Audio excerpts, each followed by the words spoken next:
النهارده بقى نزلت جبت اختراع بيتكلموا عنه، مش اختراع يعني حاجة كده.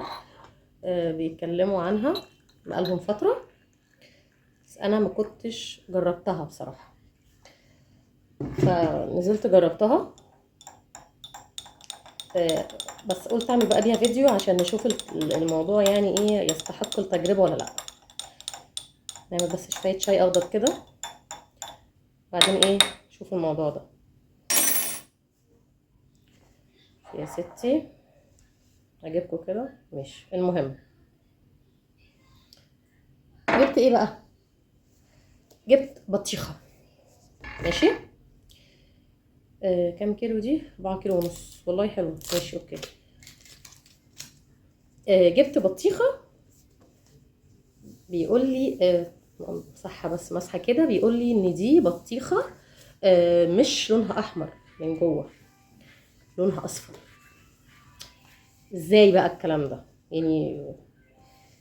في بطيخة كنت نازلة اصلا اجيبها عشان اجربها معاكم، اللي هي البطيخة اصلا الصفرة، اللي هي الصفرة لونها اصفر من بره ومن جوه، بطيخه صفرة. لكن دي جبتها ان هي بطيخه حمراء عاديه. وانا عند الكاشير بقى قال لي على فكره يا فندم، دي البطيخه دي مش زي البطيخ العادي بتاعنا. يعني حتى انا لما اقربها كده للكاميرا، يعني شكلها حتى ولونها مش زي البطيخه الحمراء بتاعتنا. فقال لي على فكره البطيخه دي هتعجبك قوي، دي نازله جديده كده، حاجه جديده كده، اول مره نستوردها، ما كانتش بتكون موجوده قبل كده. انا فعلا عمري ما جربتها قبل كده. دي بتكون صفرة من جوه ومن غير بذر. ماشي. دي بقى المفاجاه اللي هو قال لي عليها. فبصراحه الموضوع حسيت ان هو حلو قوي. عايزه اقربها كده من الكاميرا شويه، بس شكلها عامل ازاي. مش شبه البطيخه بتاعتنا، شبه البطيخ اللي هو ايه، اللي هو عامل كده ده شويه. ماشي. هنجربها بقى. يلا بقى ايه نقول ايه؟ بسم الله. ثانيه واحده بقى كده. بسم الله كده.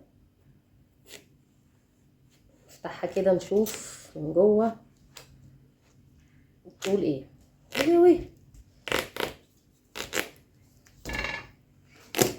الموضوع شكله يعني ربنا يستر. متشوق انت تشوفها. فكرة البطيخة دي مش رخيصة، دي غالية. لونها يلو فلو طلعت مش حلوة هزعل.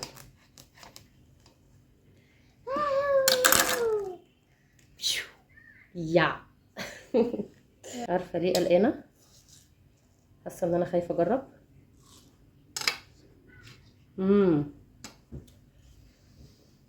ايه ده؟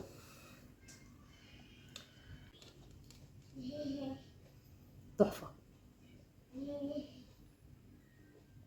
انا بشكر الراجل اللي قال لي خديها على ضمانتي بجد.